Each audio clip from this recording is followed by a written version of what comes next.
Discovery IAS के online platform पर आप सभी का स्वागत है।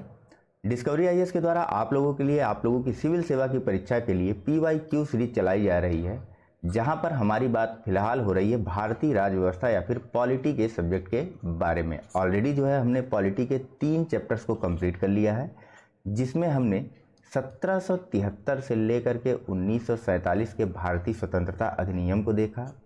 उसके अलावा हमने अभी तक देख लिया है यहाँ पर संविधान सभा और उसकी निर्माण की प्रक्रिया के बारे में हमारी बात हो चुकी है, और संविधान के प्रमुख भागों के बारे में भी हमने बात कर लिया है। जिन लोगों ने नहीं देखा है जाकर के देख लो, बहुत जल्दी नहीं हुई है, बहुत लेट नहीं हुआ है, जल्दी नहीं बहुत लेट नहीं हुआ है। शुरू से जुड़े रहोगे तो आप लोगों के लिए ही ज़्यादा फायदा होगा। फिलहाल जो पिछले डिस्कशन हुए हैं उनमें से हमेशा 3 से 4 प्रश्न पूछे ही पूछे गए हैं, ठीक है। बहुत ही अच्छे से, बहुत ही डिटेल एनालिसिस के साथ आपको सारी चीज़ें वहाँ पर समझाई गई हैं, तो उसको आप वहाँ पे साइड में रखते हुए आज फिलहाल इस लेक्चर को कंप्लीट करिए। इसके बाद वहाँ पर चीज़ों को जाकर के कंप्लीट कर लीजिए ज़रूर से, जिन्होंने नहीं कंप्लीट किया है, ठीक है। फिलहाल आज हम लोग बात करेंगे अपने इस लेक्चर में विभिन्न अनुसूचियों के बारे में। इसके पहले कि लेक्चर की तरफ चलें या डिस्कशन की शुरुआत करें, चैनल को लाइक, सब्सक्राइब और अन्य मित्रों के साथ शेयर करते हुए कमेंट के माध्यम से अपने सुझावों से हमें सूचित करना मत भूलिएगा, ठीक है। यह सारी व्यवस्था, यह सारी चीज़ें वह पूर्णतया निःशुल्क हैं और हमारे लिए यह बहुत उपयोगी होगी, ठीक है। तो चलिए डिस्कशन की शुरुआत करते हैं अपने पहले प्रश्न के साथ। पूछा जा रहा है कि भारतीय संविधान में कुल अनुसूचियां हैं A 12, B 16, C 8 या D 10। चलिए तो देखिए भैया, वर्तमान स्थिति में भारतीय संविधान में जो अनुसूचियों की कुल संख्या है वह है 12, लेकिन ठीक है, यह तो हो गई वर्तमान परिस्थिति, ठीक है। वर्तमान में भारतीय संविधान में जो अनुसूचियां हैं वह कितनी हैं, तो 12 हैं। लेकिन अगर मूल रूप में बात करें या फिर मूल संविधान की बात करें तो मूल संविधान में अनुसूचियों की जो कुल संख्या थी वह थी 8। मूल संविधान कहने का मतलब होता है संविधान जब लागू हुआ, यानी कि 26 जनवरी 1950 को जब संविधान लागू होता है तो उस दिन संविधान में जो अनुसूचियों की संख्या थी वह थी 8। लेकिन आगे चल करके विभिन्न संशोधनों के माध्यम से अपने संविधान में अनुसूची 9, अनुसूची 10, अनुसूची 11 और 12 को जोड़ा गया था, ठीक है। चलिए एक छोटी सी लिस्ट आप लोगों को दिखाता हूं, वहां पर ही बात कर लेंगे इन जो विभिन्न अनुसूचियों को जोड़ा गया है उनके बारे में भी, और शुरू के 1 से लेकर के 8 तक की सभी अनुसूचियों के बारे में। पूरा ध्यान और पूरा फोकस बना करके इस चीज़ को देखिएगा। देखिए, हमारे संविधान की जो प्रथम अनुसूची है वह भारत के राज्यों और संघ राज्य क्षेत्रों का वर्णन करती है। दूसरी अनुसूची में विभिन्न संवैधानिक पदों पर बैठे हुए पदाधिकारियों के वेतन, भत्ते और पेंशन के बारे में बात कही गई है। तीसरी अनुसूची जो है वह विभिन्न संवैधानिक पदों को लेकर के विभिन्न पदाधिकारियों के शपथ और उनके प्रारूपों के बारे में बात करती है। वहीं चौथी अनुसूची राज्यसभा में सीटों के आवंटन को लेकर के है। तो 5वीं अनुसूची जो है वह असम, मेघालय, त्रिपुरा और मिजोरम की जनजातियों को छोड़ करके अन्य सभी क्षेत्रों की अनुसूचित क्षेत्रों और अनुसूचित जनजातियों के प्रशासन और नियंत्रण के बारे में उपबंध करती है। अब 4 राज्य मैंने छोड़ दिए, असम, मेघालय, मिजोरम और त्रिपुरा। तो इनके बारे में बात करने के लिए 6वीं अनुसूची है, जहां पर असम, मेघालय, त्रिपुरा, मिजोरम राज्यों में स्थित जनजाति क्षेत्रों के प्रशासन के बारे में उपबंध किया गया है। वहीं 7वीं अनुसूची जो है वह केंद्र और राज्यों के बीच शक्तियों के विभाजन को बताती है, जिसको 3 सूचियों में बांटा गया है, संघ सूची, राज्य सूची और समवर्ती सूची। डिटेल से बात इनके बारे में आगे अभी प्रश्नों के माध्यम से करेंगे, फिलहाल यहाँ समझते चलिए। 8वीं अनुसूची में भारत सरकार या भारत के संविधान द्वारा मान्यता प्राप्त भाषाओं की सूची दी गई है, जिसमें वर्तमान में 22 भाषाएं हैं, ठीक है। लेकिन जब मूल संविधान था तो उस समय कुल 14 भाषाएं ही थी। आगे चल करके विभिन्न संशोधनों के माध्यम से अन्य भाषाओं को इसमें जोड़ा गया। 9वीं अनुसूची जो है विशिष्ट अधिनियमों और विनियमों के सत्यापन के प्रावधान से संबंधित है। तो 10वीं अनुसूची जो है यह दल परिवर्तन के आधार पर निर्भरताओं के बारे में उपबंध करती है। वहीं 11वीं अनुसूची पंचायतों के अधिकार, प्राधिकार और दायित्वों को बताता है। तो 12वीं अनुसूची जो है नगर पालिकाओं के अधिकार, प्राधिकार और दायित्व के बारे में बात करता है। फिलहाल बात कर लेते हैं हम लोग 9वीं 10वीं 11वीं और 12वीं अनुसूचियों के बारे में कि इनको कब कब और किस किस समय पे संविधान में जोड़ा गया था। ठीक है, आगे प्रश्नों में आएगा, लेकिन यहाँ पर भी थोड़ा सा अगर हम लोग समझते चले तो कोई बुराई नहीं होगी, वहाँ पर रिवीजन ही हो जाएगा। 9वीं अनुसूची को हमारे भारतीय संविधान के पहले संविधान संशोधन अधिनियम के माध्यम से जोड़ा गया था। कब बताइए, समय कौन सा था? पहला संविधान संशोधन हुआ था वर्ष 1951 में। उस समय जो भारत के प्रधानमंत्री थे वह थे पंडित जवाहरलाल नेहरू। मैं बता रहा हूँ, इसलिए बता रहा हूँ क्योंकि डायरेक्ट प्रश्न आया है आईएएस की परीक्षा में इस प्रकार का कि जब संविधान में 9वीं अनुसूची को जोड़ा गया था तो उस समय भारत के प्रधानमंत्री कौन थे। कई लोगों ने उसका गलत आंसर दिया होगा। तो संविधान का प्रथम संशोधन वर्ष 1951 में हुआ था। इसके माध्यम से संविधान में 9वीं अनुसूची को जोड़ा गया था और उस समय भारत के जो प्रधानमंत्री थे वह थे पंडित जवाहरलाल नेहरू।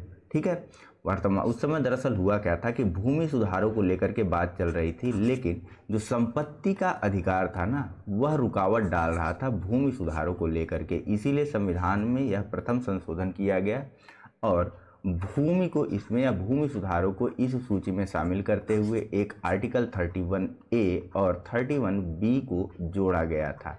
ठीक है, जिसके माध्यम से इस अनुसूची 9 को संवैधानिक सुरक्षा प्रदान की गई थी। फिलहाल बात करते हैं नेक्स्ट और 10वीं अनुसूची के बारे में। तो 10वीं अनुसूची को संविधान में 52वें संविधान संशोधन अधिनियम के माध्यम से वर्ष 1985 में जोड़ा गया था। 1985 में इसको जोड़ा गया था।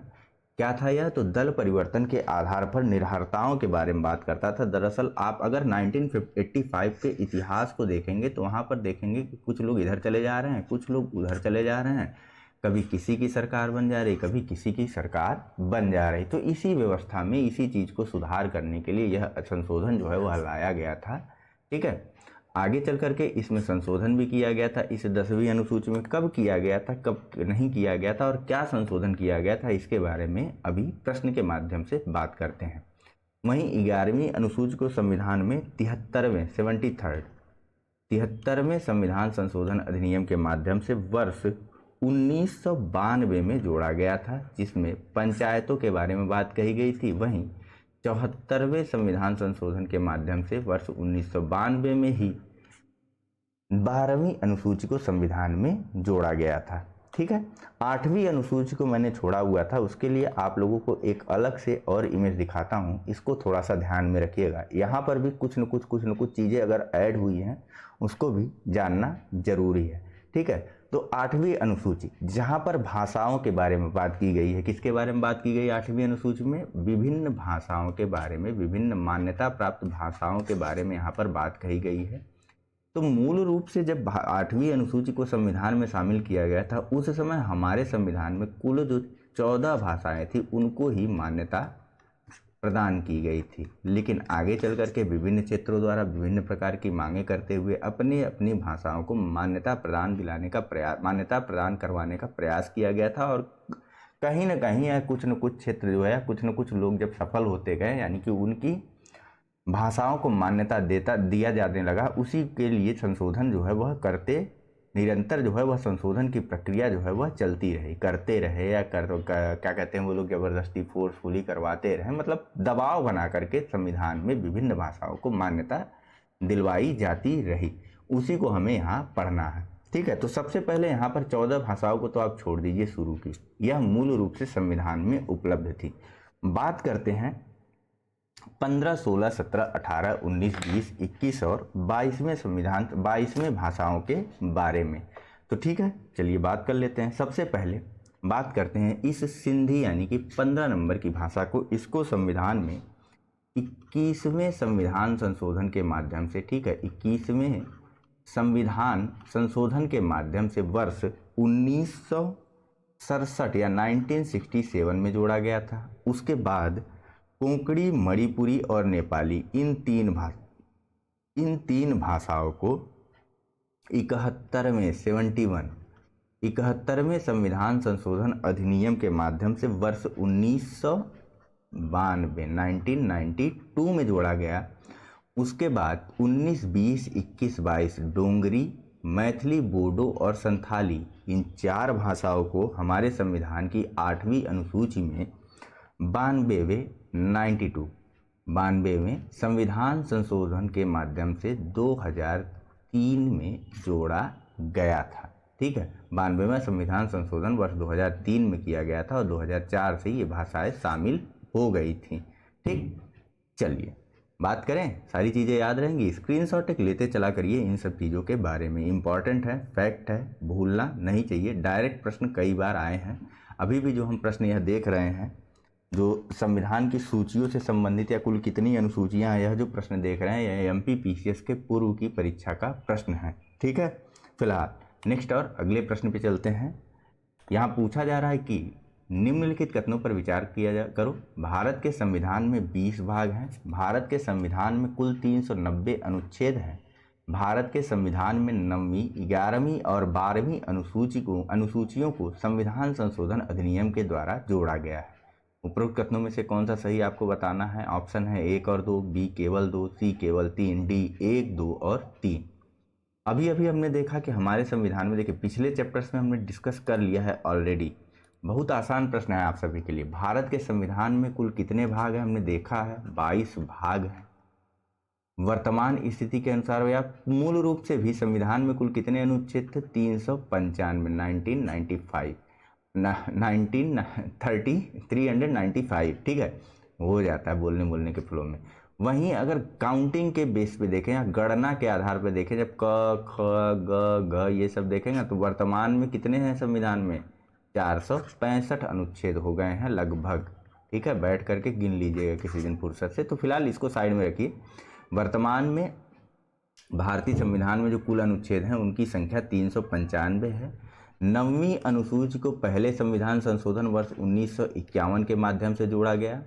11वीं अनुसूची यानी पंचायतों से संबंधित अनुसूची को 73वें संविधान संशोधन अधिनियम 1992 के माध्यम से, वहीं 12वीं अनुसूची को 74वें संविधान संशोधन अधिनियम 1992 के माध्यम से जोड़ा गया था। वहीं एक अन्य अनुसूची जोड़ी गई थी 10वीं, और इसको किस संशोधन के माध्यम से जोड़ा गया, कमेंट करके बता दीजिए आप लोग। फिलहाल इस प्रश्न का जो सही आंसर होगा वह आप सभी को क्लियर पता होगा, ऑप्शन नंबर सी। केवल तीसरा कथन जो है वह सही है, बाकी के अन्य 2 कथन जो है वह गलत है।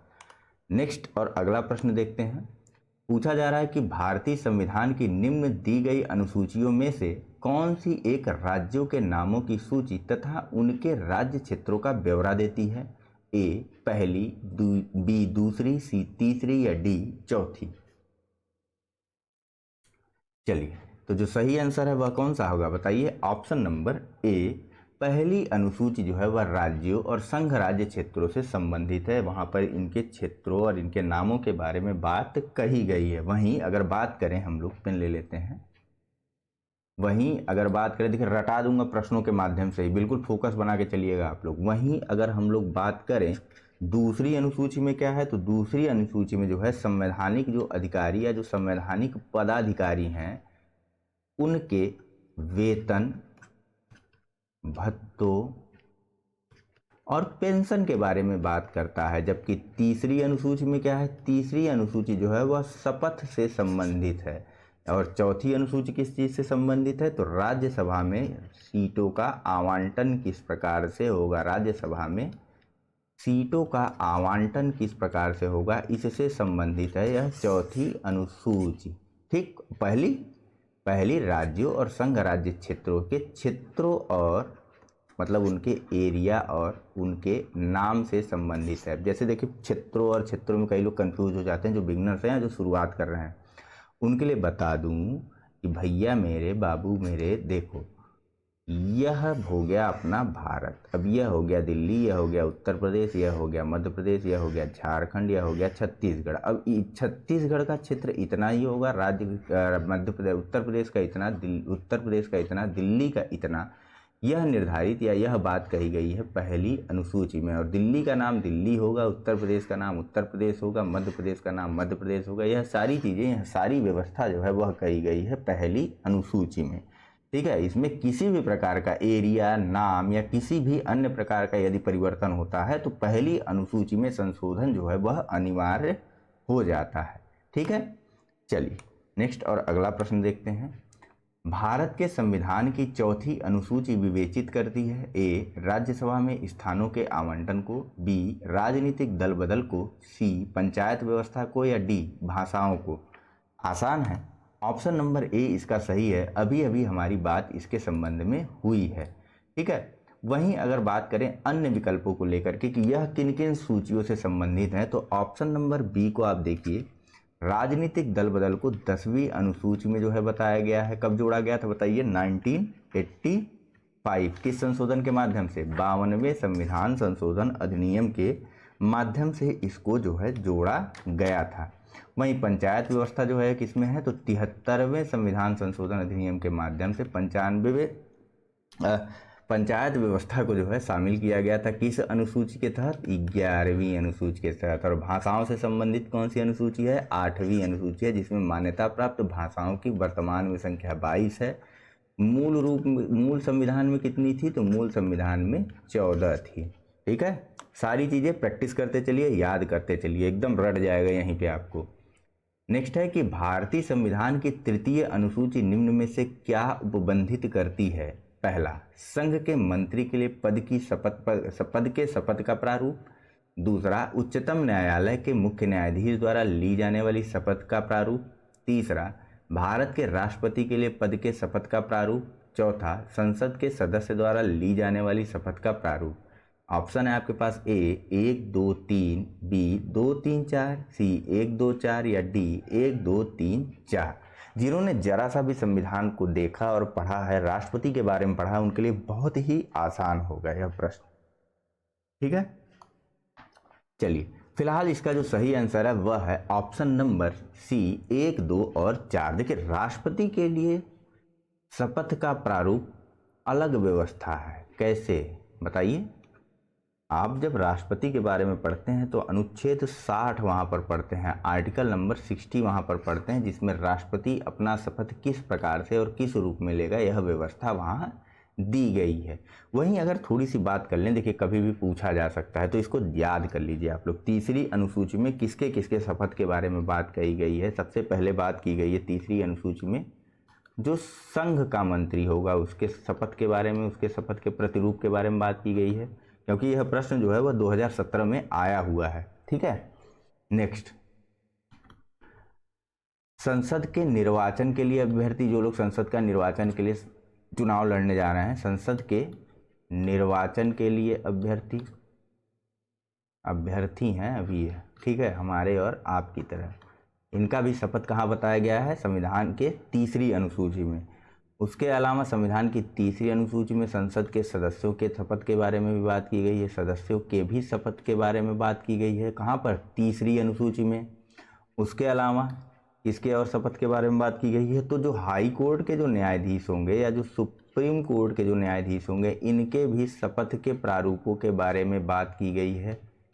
ठीक है, शपथ के प्रारूपों के बारे में बात की गई है तीसरी अनुसूची में। वहीं 5वें नंबर पर अगर बात करें तो सेम यही चीज़ अब यहाँ पर लेते चलिए। 5वां नंबर कहाँ का होगा? तो जैसे संघ का था वैसे ही राज्य का मंत्री होगा। ठीक है, 6वां नंबर बात करें तो राज्य के निर्वाचन के लिए जो अभ्यर्थी होंगे उनके बारे में बात की गई है।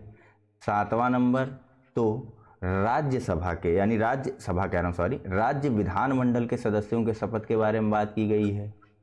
ठीक है, हाई कोर्ट और सुप्रीम कोर्ट दोनों हो गया है। ठीक है, उच्च न्यायालय के न्यायाधीश और सर्वोच्च न्यायालय के न्यायाधीशों के शपथ के प्रारूपों के बारे में भी बात की गई है संविधान के तीसरी अनुसूची में। ठीक है, चलिए अगला प्रश्न देखते हैं। पूछा, 2 सूचियां हैं, इनको सुमेलित करना है। एक तरफ विभिन्न अनुसूचियां हैं, तीसरी तरफ इनमें आने वाले विषय हैं।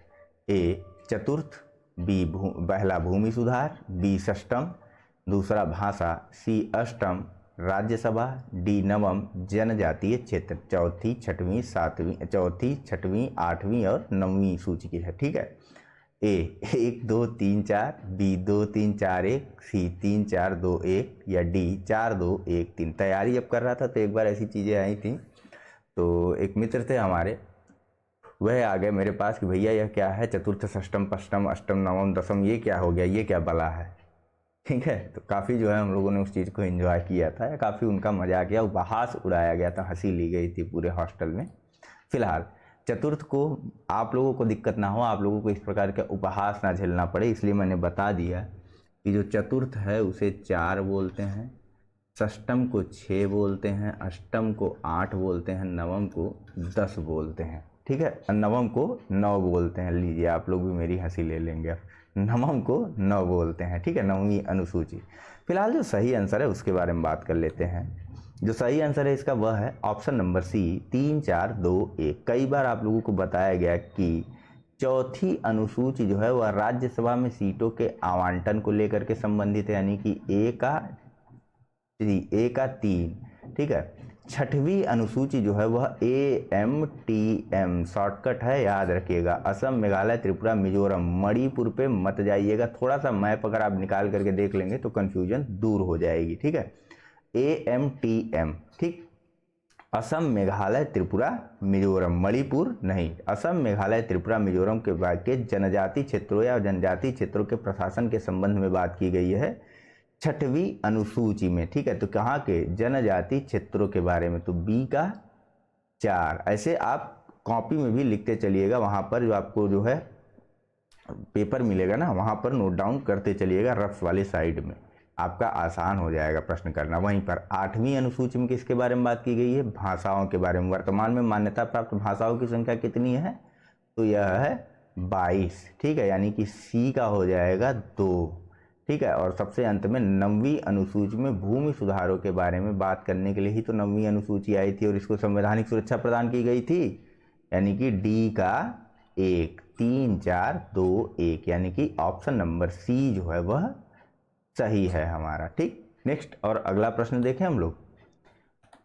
पूछा जा रहा है सूचियां हैं, सुमेलित करना है। ए 7वीं अनुसूची पहला भाषाएं, बी 8वीं अनुसूची दल परिवर्तन आधार पर निर्भरता, सी 9वीं अनुसूची विधायी शक्तियों का वितरण, डी 10वीं अनुसूची कुछ अधिनियमों का विधिमान्यकरण।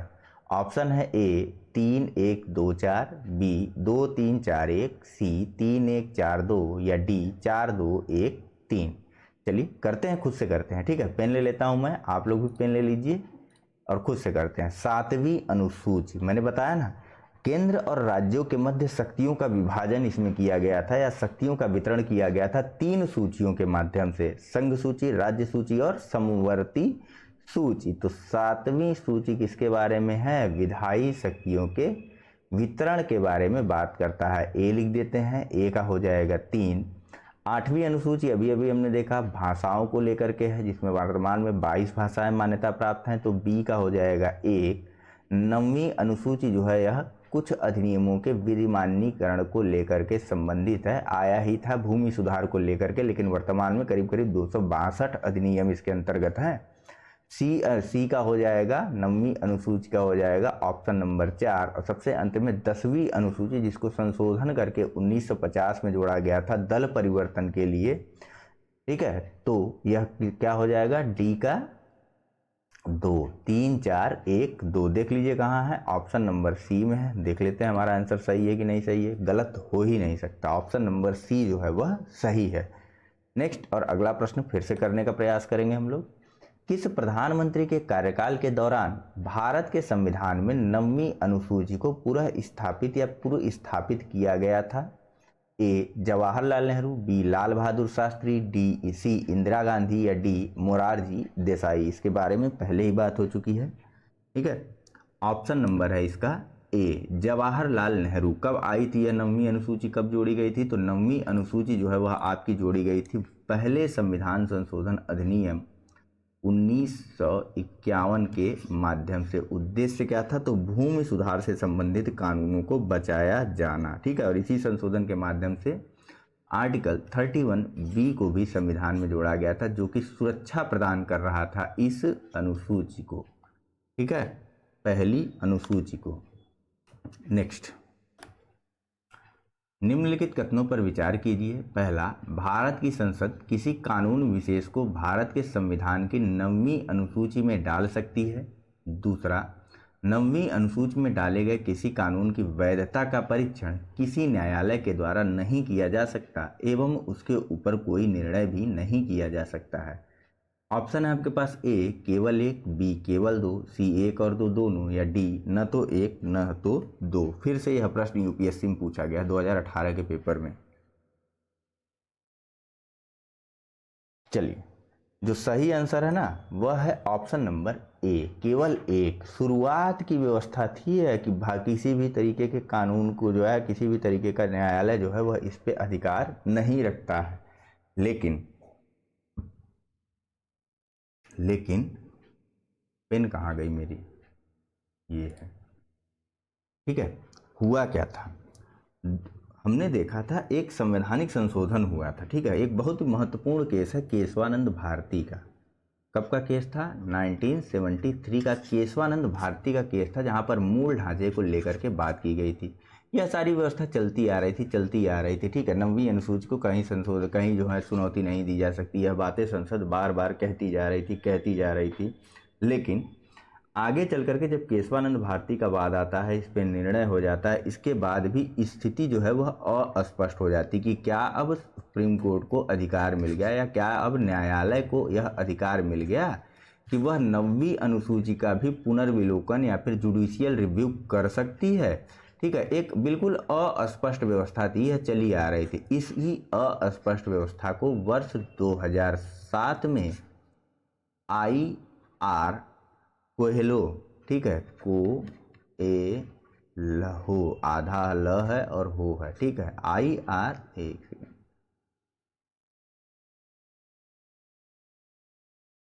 एक तो हमारा रबड़ ही नहीं काम करता है सही से। आप लोगों के पास हो तो भेज दीजिए यार।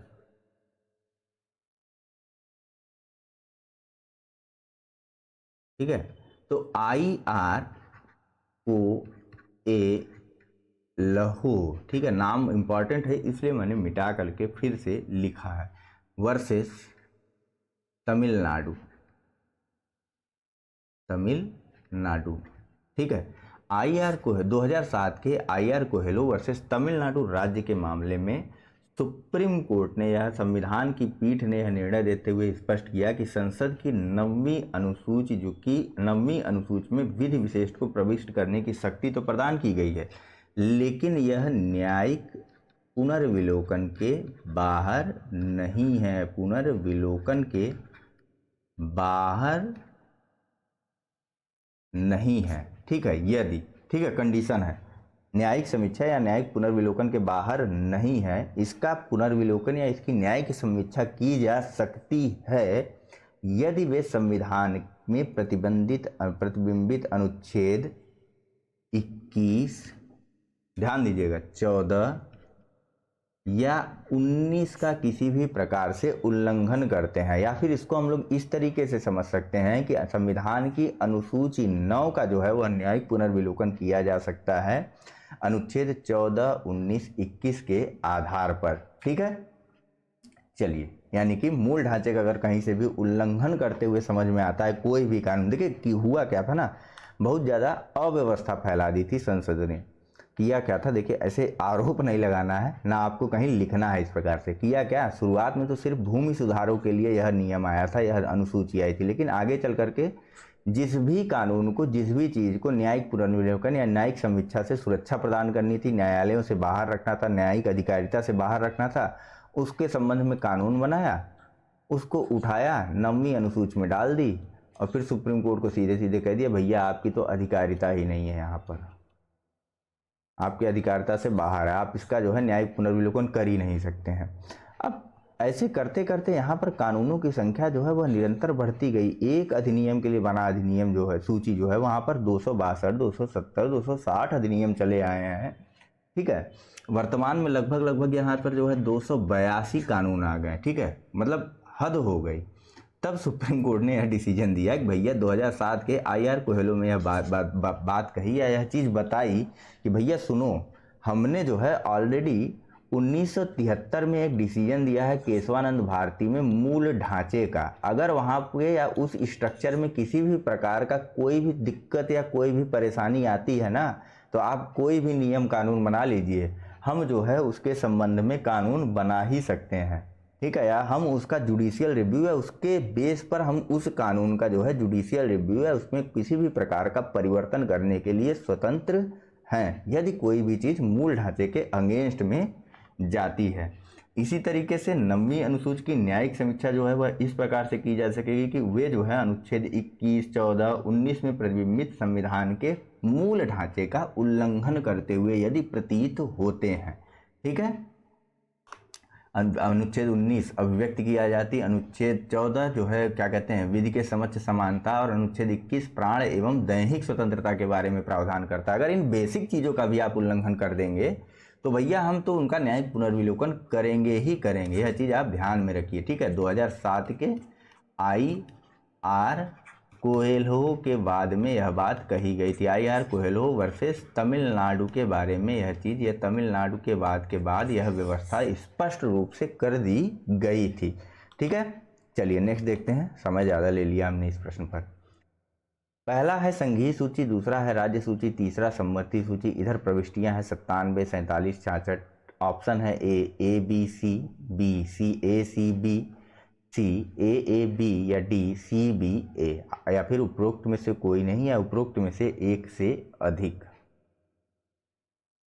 चलिए फिलहाल इसका जो सही है, देखिए है क्या ना, एक तरफ विभिन्न सूचियां हैं, ठीक है। 7वीं सूची है, 7वीं अनुसूची है जिसमें बताया गया है ना राज्य सूची, संघ सूची और समवर्ती सूची के बारे में बात की गई है, वही सारी सूचियां हैं। इनके विषय यहाँ पर लिख दिए गए हैं कि किसमें कितने विषय शामिल हैं, इसे आपको मैच कराना है। फिलहाल जो परिस्थिति देखिए यहाँ पर, देखिए जो सही आंसर है वह है ऑप्शन नंबर बी, ठीक है। ऑप्शन नंबर बी सही है। संघीय सूची में जो है वह 47 विषय हैं, संघीय सूची में 47 नहीं, सॉरी, संघीय सूची में जो है वह 97 विषय हैं। राज्य सूची में जो है वह कितने विषय हैं, तो 66 हैं, और समवर्ती सूची में कितने विषय हैं, तो 47 हैं। लेकिन लेकिन लेकिन इफ एंड बट, ठीक है, वर्तमान में अगर गणना की जाए ना, काउंटिंग अगर की जाए तो कितने कितने हो जाएंगे बताइए। तो संघ सूची में कुल मिलाकर के 98 विषय हो गए हैं, राज्य सूची में कुल मिलाकर के कितने विषय हो गए हैं, 59। यहीं पे कंफ्यूजन होने लगती है ना। और समवर्ती सूची में विषयों की संख्या अब कितनी हो गई है, तो समवर्ती सूची में विषयों की संख्या हो गई 47, ठीक है। ध्यान में इस चीज़ को भी रखिएगा और इसको भी रखिएगा, दोनों को ध्यान में रखना होगा आपको, ठीक। फिलहाल नेक्स्ट और अगले प्रश्न की तरफ चलते हैं। पूछा जा रहा है कि भारत के संविधान के अंतर्गत आर्थिक योजना का विषय है, ए राज्य सूची में, बी संघ सूची में, सी समवर्ती सूची में, या डी किसी सूची में निर्दिष्ट नहीं है। चलिए आसान है, इसका जो सही आंसर है वह है ऑप्शन नंबर सी। आर्थिक योजना या आर्थिक नियोजन का जो विषय है वह हमारे संविधान की 7वीं अनुसूची की समवर्ती सूची में शामिल है, ठीक है। समवर्ती सूची का मतलब क्या होता है, संघ सूची का मतलब क्या होता है, इसके बारे में अगर मैं आपको थोड़ा सा बताऊं तो देखिए, कुछ लोगों को पता भी होगा, तो सब्र बनाए रखिए। राज्य सूची में ऐसे विषय शामिल होते हैं जिन पर कानून बनाने या जिन पर विधि बनाने का अधिकार जो है वह राज्य को होता है। संघ सूची या केंद्र सूची में ऐसे विषय शामिल होते हैं जिन पर विधि बनाने का अधिकार जो है वह संघ या फिर केंद्र का होता है, ठीक है। वहीं समवर्ती सूची पर विधि बनाने का अधिकार जो है वह केंद्र और राज्य दोनों को होता है। मैंने यहाँ ऊपर नीचे क्यों लिखा, तो मान लीजिए किसी विषय पर, ठीक है, अभी हमने विषय देखा ना कितने हैं, फिलहाल 52 है ना। यदि किसी विषय पर मान लीजिए कि क्या कहते हैं विवाह ले लीजिए, ठीक है, यदि विवाह या शादी के संबंध में कानून राज्य बनाता है कोई, और वही कानून या वही विवाह के विषय पर जो है कानून बना लेता है केंद्र, ठीक है, तो यदि राज्य का कानून केंद्र के खिलाफ जाएगा तो केंद्र का कानून मान्य होगा, राज्य का कानून मान्य नहीं होगा। ठीक वैसे ही जैसे घर के अंदर अगर आप अपने पिताजी के अगेंस्ट जाते हैं तो अगेंस्ट तो चले जाओगे, चलो कोई बात नहीं बेटा जाओ, लेकिन मान्य क्या होगा, माना क्या जाएगा, माना वही जाएगा जो आपके पिताजी की इच्छा होगी। ठीक है, वही बात यहाँ पर भी होती है, लेकिन केंद्र राज्य का पिता नहीं है, यह चीज़ ध्यान में रखिएगा, लिख मत दीजिएगा कहीं पर। नेक्स्ट और अगले प्रश्न के बारे में बात करते हैं। जानवरों के प्रति क्रूरता की रोकथाम को भारतीय संविधान की किस सूची में रखा गया है? जल्दी जल्दी कर लेते हैं। ए केंद्र सूची, बी राज्य सूची, सी समवर्ती सूची, डी उद्घोषिका या उद्देशिका, ई उपयुक्त में से कोई नहीं या उपयुक्त में से एक से अधिक। चलिए, प्रिवेंशन ऑफ क्रूएल्टी एक्ट या prevention of cruelty against animals जो है यह किस में रखा गया है बताइए? यह रखा गया है संविधान की समवर्ती सूची में। ठीक है, ऑप्शन नंबर सी, पशु जो है वह केंद्र और राज्य दोनों की सूचियों में रखे गए हैं। पशुओं के प्रति क्रूरता को, इनके संबंध में कानून जो है वह केंद्र और राज्य दोनों बना सकता है। ठीक है, नेक्स्ट और अगला प्रश्न देखते हैं हम लोग। पूछा जा रहा है कि निम्नलिखित में से कौन सा विषय समवर्ती सूची का विषय है? ध्यान दीजिएगा, अपने आप कर लेंगे। ए पुलिस, बी आपराधिक मामले, सी रेडियो और टेलीविजन, डी विदेशी मामले।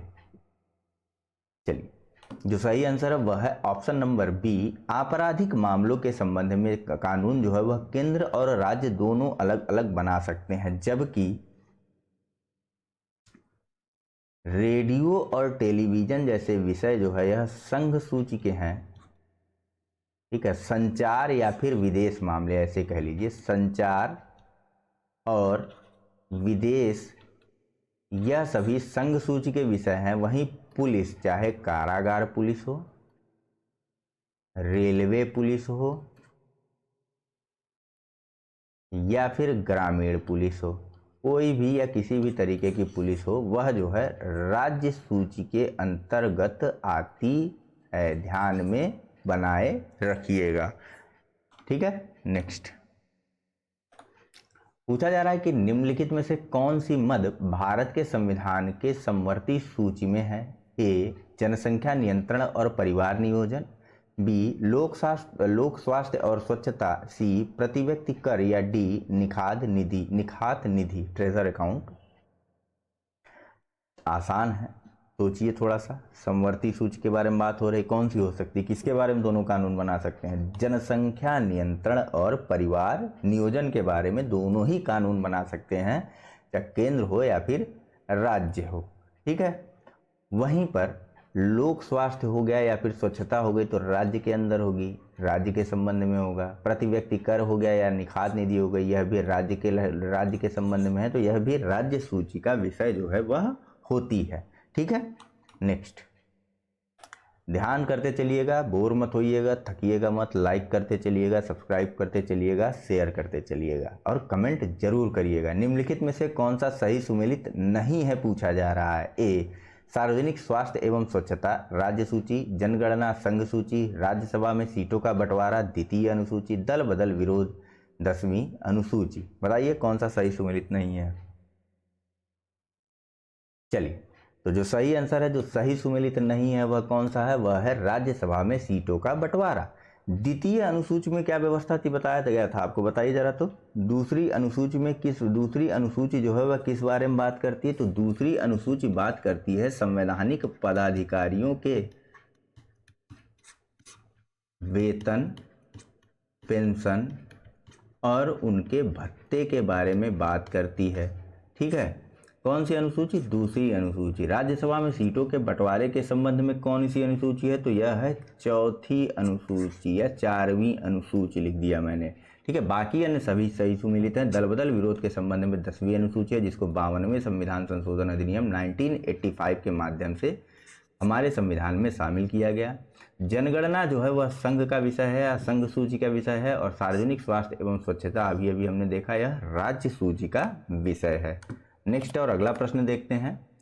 पूछा जा रहा है कि निम्नलिखित में से कौन सा विषय समवर्ती सूची में है? ए कृषि, बी शिक्षा, सी पुलिस या डी रक्षा। थोड़ा जल्दी करते हैं, आसान है, रटने और समझने वाली बात है, जो वहाँ पर रटाया और समझाया जा रहा है। ठीक है, तो बताइए जल्दी से इसका आंसर। इसका सही आंसर है ऑप्शन नंबर बी, शिक्षा जो है वह समवर्ती सूची का विषय है। बहुत ही अच्छे से इसके बारे में, बहुत ही आराम से इसको थोड़ा सा आप समझिए।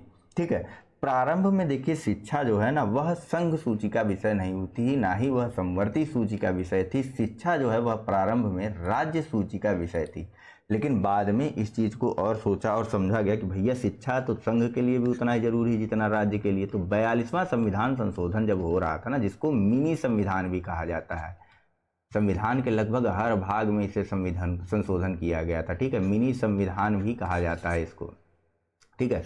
तो 42वें संविधान संशोधन की धारा 57 के माध्यम से शिक्षा को राज्य सूची से हटा करके समवर्ती सूची में रख दिया गया था, ठीक है, समवर्ती सूची में रख दिया गया था किसको, शिक्षा को। वहीं कृषि जो है यह राज्य सूची का विषय है, पुलिस जो है यह भी राज्य सूची का विषय है, और रक्षा जो है, संचार, विदेश मामले, रक्षा मेजर हैं, ध्यान में रखिएगा, यह तीनों जो है वह संघ सूची के विषय हैं, ठीक है। नेक्स्ट पूछा जा रहा है कि भारतीय संविधान के किस संशोधन में वनों को राज्य सूची से समवर्ती सूची में स्थानांतरित कर दिया गया था। ए 41वां संशोधन, बी 42वां संशोधन, सी 43वां संशोधन या डी 45वां संशोधन।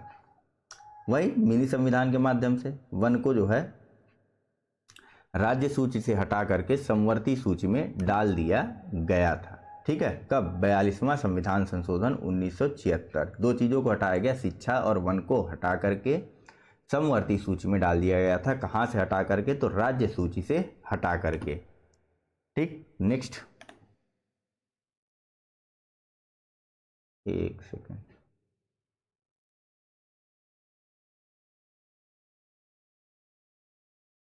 कभी कभी हो जाता है, ठीक है। एक तरफ विभिन्न विषय हैं और दूसरी तरफ इनके संबंधित सूची हैं। आपको बताना है कि कौन सा सही सुमेलित नहीं है।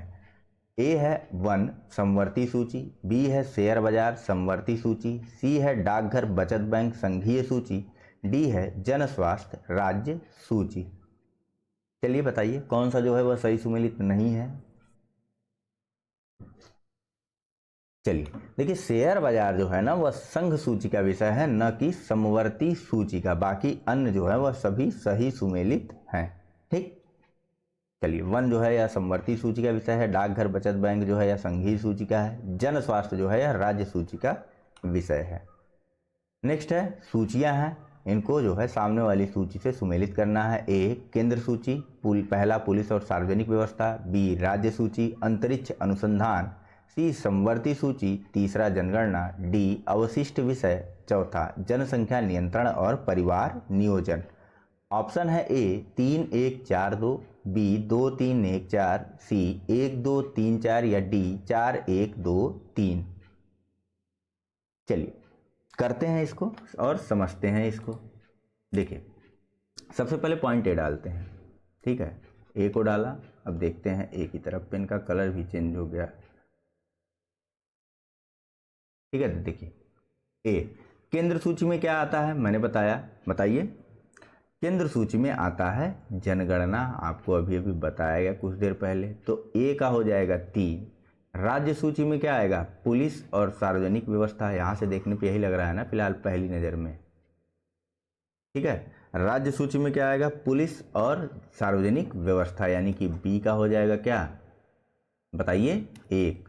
समवर्ती सूची में क्या आ जाएगा, जिसपे राज्य और संघ दोनों कानून बना सकते हैं, जनसंख्या नियंत्रण और परिवार नियोजन, सी का 4। अवशिष्ट विषय ऑप्शन नंबर 2, यानी कि डी का 2। 3, 4, 1, 2। फिलहाल अवशिष्ट विषय के बारे में अभी तक हमने कोई बात नहीं करी। देखिए अवशिष्ट विषय ऐसे विषय हैं जैसे 7वीं अनुसूची, जहां पर शक्तियों का विभाजन किया गया है, बंटवारा किया गया है कि कौन जो है वह किस पे कानून बना सकेगा, किसके किसके मध्य, राज्य और संघ के मध्य, ठीक है। उसमें 3 सूचियां बनाई गई, राज्य की सूची, संघ की सूची और समवर्ती सूची। तो जिन जिन विषयों को इन सभी जगहों पर बांट दिया गया, उनको छोड़ करके यदि कोई मद या यदि कोई व्यवस्था बची रह जाती, वह आती है अवशिष्ट विषय या अवशिष्ट सूची के अंतर्गत। और इस अवशिष्ट सूची पर कानून बनाने का अधिकार जो है वह अपने आप किसके पास चला जाएगा? संघ के पास चला जाता है। ठीक है, तो अवशिष्ट विषय पर कानून जो है वह संघ बनाता है। ठीक, फिलहाल नेक्स्ट और अगले प्रश्न पे चलते हैं। पूछा जा रहा है कि भारतीय संविधान के निम्नलिखित में से कौन से प्रावधान शिक्षा पर प्रभाव डालते हैं? पहला, राज्य की नीति के निदेशक तत्व डीपीएसपी, दूसरा ग्रामीण और शहरी स्थानीय निकाय, तीसरा 5वीं अनुसूची, चौथा 6वीं अनुसूची, पांचवा 7वीं अनुसूची। ऑप्शन है ए केवल 1 और 2, बी केवल 3 और 4, सी 1, 2 और 5 या डी 1, 2, 3, 4, 5। चलिए, ऑप्शन नंबर डी सही है, बिल्कुल आसान है। ठीक है, थोड़ा लंबा कर दिया गया, प्रश्न लेंदी कर दिया गया। देखिए, राज्य डीपीएसपी में भी शिक्षा के बारे में प्रावधान किया गया है, आर्टिकल अगर आप 45 अगर देखते हैं तो।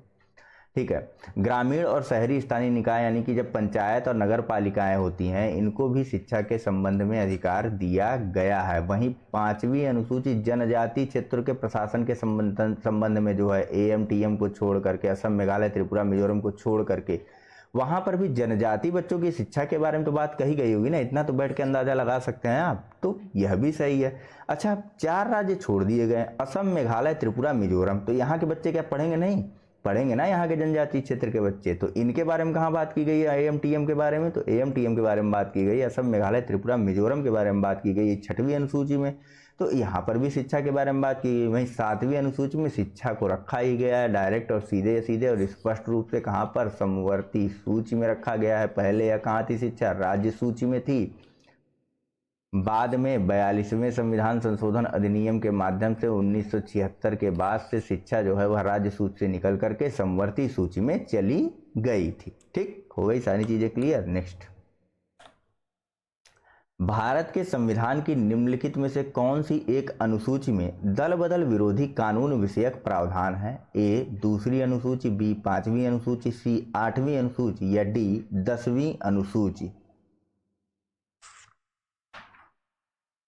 चलिए, इसका आंसर हम लोग शुरू से और कई बार देखते चले आ रहे हैं कि 10वीं अनुसूची में जो है वह शिक्षा के संबंध में वही चीज चल रहा है। दल बदल विरोधी कानून विषयक प्रावधान किया गया था। कब? तो 1985 में, 1985 में इस 10वीं अनुसूची को 52वें संविधान संशोधन अधिनियम के माध्यम से हमारे संविधान में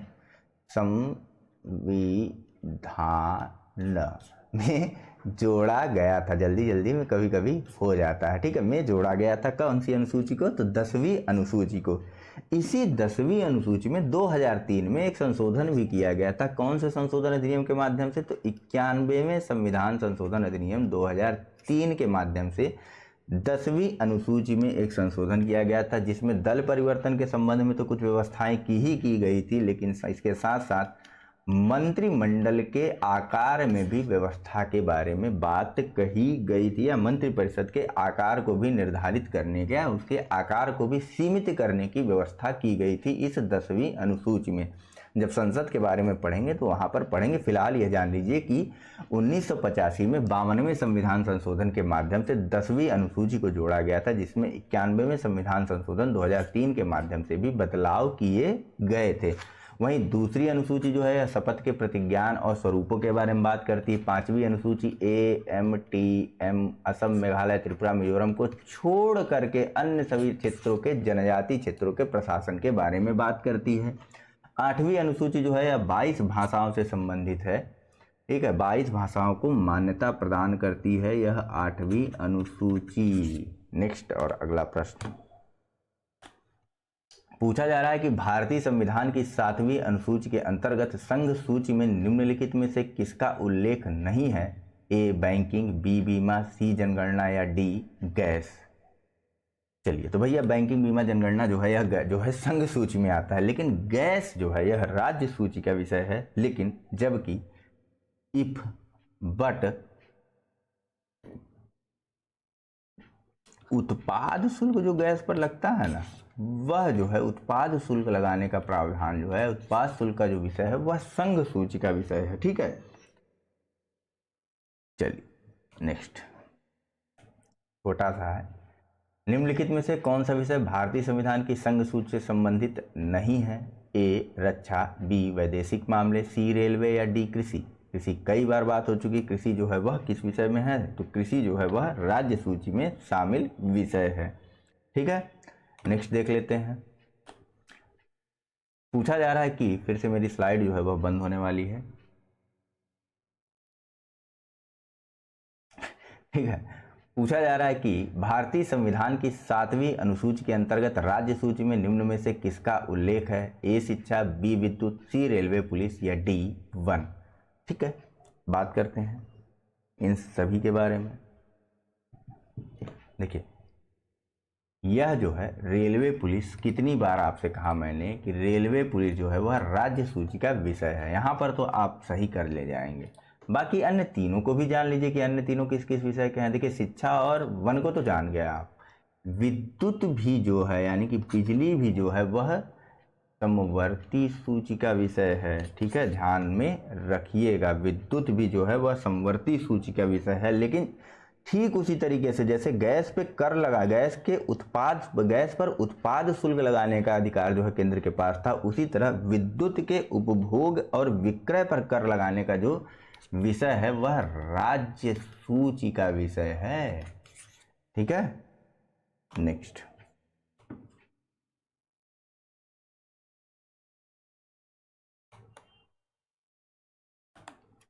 पूछा जा रहा है कि पंचायती राज विषय निम्नलिखित में से किस सूची में सम्मिलित है? ए संघीय सूची, बी राज्य सूची, सी समवर्ती सूची या डी अवशिष्ट सूची। आसान है, कई बार बात हुई है। पंचायती राज जो है वह राज्य सूची का विषय है। ठीक है, पंचायती राज राज्य सूची का विषय है। राज्य सूची के प्रविष्ट संख्या 5 में इसके बारे में बात कही गई है। कहाँ पर? 5 में, अनुसूची राज्य सूची के प्रविष्ट संख्या 5 में पंचायत राज के बारे में, पंचायती राज्य के बारे में बात कही गई है। ठीक है, नेक्स्ट।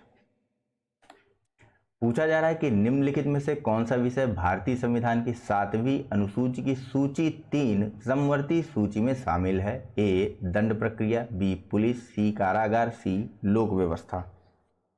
बताइए। तो दंड प्रक्रिया जो है या आपराधिक प्रक्रिया जो है वह शामिल है समवर्ती सूची में, जबकि बाकी अन्य तीनों कहाँ शामिल हैं? पुलिस, कारागार और लोक व्यवस्था, यह तीनों कहाँ शामिल हैं? यह तीनों राज्य सूची के विषय हैं। वहीं दंड प्रक्रिया जो है यह समवर्ती सूची का विषय है। ध्यान में बनाए रखिएगा इसको। नेक्स्ट, जल्दी जल्दी हो रहा है ना, अब आप भी कर रहे होंगे साथ में। विवाह विच्छेद और गोद लेना हमसे आपसे संबंधित। विवाह विच्छेद, बाकी भी संबंधित थे भाई साहब। ठीक है, विवाह विच्छेद और गोद लेना संविधान की 7वीं सूची में निम्नलिखित के अंतर्गत सम्मिलित किए गए हैं। ए सूची 1 केंद्र सूची में, बी सूची 2 राज्य सूची में, सी सूची 3 समवर्ती सूची में या डी तीनों में से किसी भी सूची में नहीं। ठीक है, तो परेशान मत होइए, तीनों में से किसी भी सूची में वाली बात है ही नहीं। पहले ही आपको बताया गया है। विवाह विच्छेद या फिर गोद लेना, विवाह, तलाक और गोद लेना, यह सारी प्रक्रियाएं या दत्तक ग्रहण बोलते हैं गोद लेने को। ठीक है, क्या बोलते हैं गोद लेने को? गोद लेने को बोला जाता है दत्तक ग्रहण। कभी कहीं स्पष्ट हिंदी आ जाए तो जानते रहिए, दत्तक ग्रहण। ठीक है, तो यह सभी विषय किस सूची के अंतर्गत आते हैं बता दीजिए आप लोग। यह सभी विषय ऑप्शन नंबर सी यानी कि समवर्ती सूची के अंतर्गत आते हैं। इसमें केंद्र और राज्य दोनों कानून बना सकते हैं। क्लैश होने की स्थिति में, टकराव की स्थिति में, केंद्र राज्यों के कानून के मध्य जो है लड़ाई होने या युद्ध होने की स्थिति में केंद्र के कानून को वरीयता प्रदान की जाएगी, मान्यता प्रदान की जाएगी। राज्य के कानून को जो है वरीयता नहीं प्रदान की जाएगी, समवर्ती सूची के जो भी विषय हैं उनके अंतर्गत। नेक्स्ट, पूछा जा रहा है कि सरकारों द्वारा शुल्क एवं कर लगाने का अधिकार संविधान की किस अनुसूची में उल्लिखित है? ए 6वीं अनुसूची, बी 7वीं अनुसूची, सी 9वीं अनुसूची या डी 11वीं अनुसूची। सरकारों द्वारा, चाहे केंद्र हो या राज्य हो, बिल्कुल सीधा सीधा सवाल पूछ ले, भैया तुम इतना बता दो जाओ। और कहाँ का प्रश्न है? IAS का प्रश्न है 2009 का। बता दीजिए तो इसको, जल्दी करिए। क्यों इतना परेशान हो रहे हैं? छठवीं अनुसूची किसके बारे में है?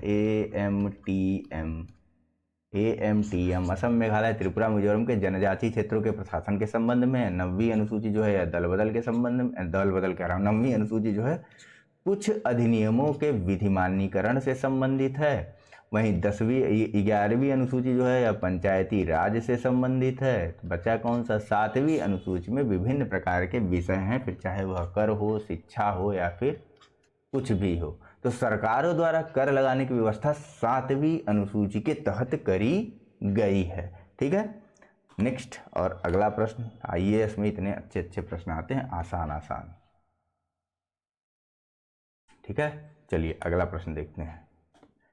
भूमि सुधार dash dot dot dot dot के विषय के अंतर्गत है। थक गया मैं डॉट बोलते बोलते। ए संघ सूची, बी समवर्ती सूची, सी राज्य सूची या डी इनमें से कोई नहीं।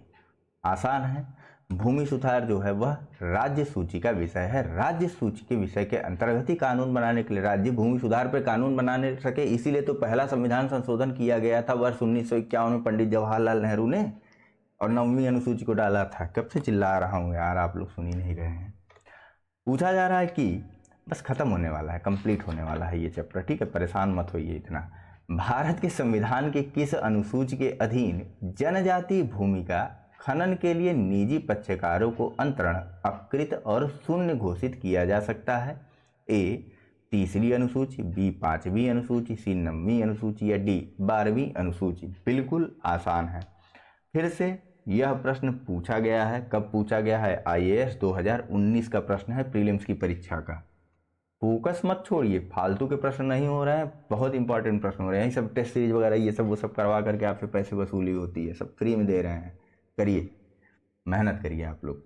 ठीक है, तो 5वीं अनुसूची में बात करी गई है ना महाराज। 6वीं अनुसूची होती तब तो कंफ्यूजन होती हमको आपको। 5वीं अनुसूची में बात करी गई है जनजातीय क्षेत्रों के प्रशासन के संबंध में। जाहिर सी बात है 5वीं अनुसूची में ये स्थिति होगी। अच्छा, यह इस बारे में निर्णय दिया था सुप्रीम कोर्ट ने। पहले राज्य कर देते थे, ले जाओ जाओ बांट लो, ऐश करो, मौज करो, खाओ पियो, जो करना है करो। ठीक है, लेकिन लेकिन लेकिन एक व्यवस्था की गई, एक केस था। कौन सा केस था? ध्यान में रखिएगा, 1997 का केस था। ठीक है, जब सुप्रीम कोर्ट सुनवाई कर रहा था समथा वर्सेस आंध्र प्रदेश राज्य। ठीक है, इसमें बात कही गई थी, आंध्र प्रदेश राज्य एंड अदर्स था इसमें। ठीक है, आंध्र प्रदेश राज्य वर्सेस अदर्स थे। इसमें जो है सुप्रीम कोर्ट ने यह व्यवस्था की है। दरअसल आप जब 5वीं अनुसूची, जब हम अनुसूचियों के बारे में जनजातीय क्षेत्रों के प्रशासन के संबंध में पढ़ेंगे तो वहाँ हम देखेंगे कि जनजातीय क्षेत्रों को अपनी अलग अलग कमेटी, अपनी अलग अलग संगठन या समूह या पंचायत के माध्यम से अपने क्षेत्रों का प्रशासन करने का पूर्णतया अधिकार प्रदान किया गया है हमारे 5वीं और 6वीं अनुसूचियों के माध्यम से। ठीक है, उसी को लेकर के यह चुनौती दी गई थी, उसी को लेकर के यह डिसीजन आता है वर्ष 1997 में सुप्रीम कोर्ट के द्वारा। ठीक है, केस का नाम, केस का ईयर ध्यान में रखिएगा। जब हम बात करेंगे वहां पर तब इस चीज को देखेंगे। पूछा जा रहा है कि भारत के संविधान की किस अनुसूची में विभिन्न राज्यों में अनुसूचित क्षेत्रों के प्रशासन और नियंत्रण के लिए विशेष उपबंध है? ऑप्शन डायरेक्ट कर सकते हैं। ठीक है, 5वीं और 6वीं अनुसूची में व्यवस्था की गई है। 5वीं अनुसूची में AMTM यानी कि असम मेघालय त्रिपुरा मिजोरम को छोड़ करके अन्य सभी क्षेत्रों के बारे में प्रशासन और नियंत्रण के बारे में बात की गई है। वहीं 6वीं अनुसूची में असम मेघालय त्रिपुरा मिजोरम राज्यों के संबंध में प्रशासन संबंधी व्यवस्था के बारे में बात की गई है जनजातीय क्षेत्रों के।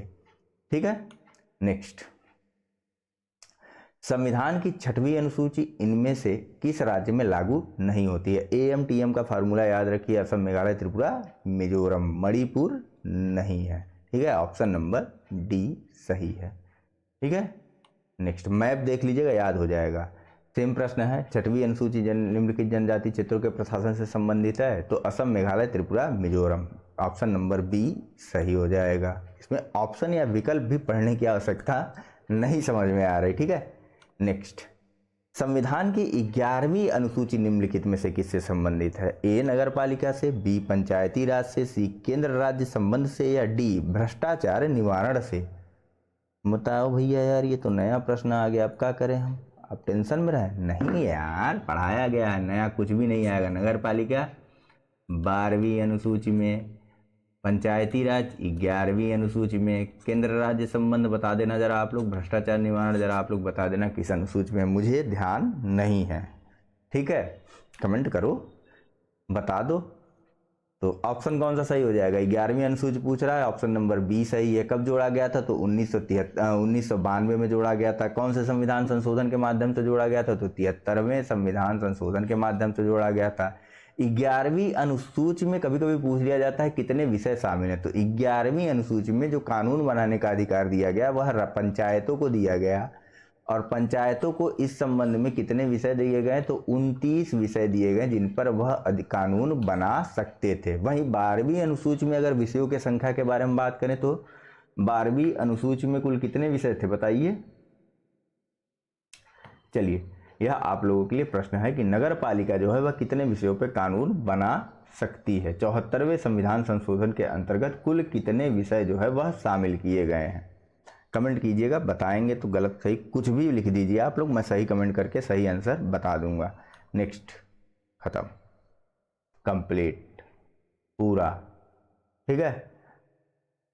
चलिए, फिलहाल इस लेक्चर में बस इतना ही है। Thank you very much for discussion. Channel को लाइक, सब्सक्राइब, शेयर और अपने सुझाव कमेंट के माध्यम से देना मत भूलिएगा। Thank you very much for discussion.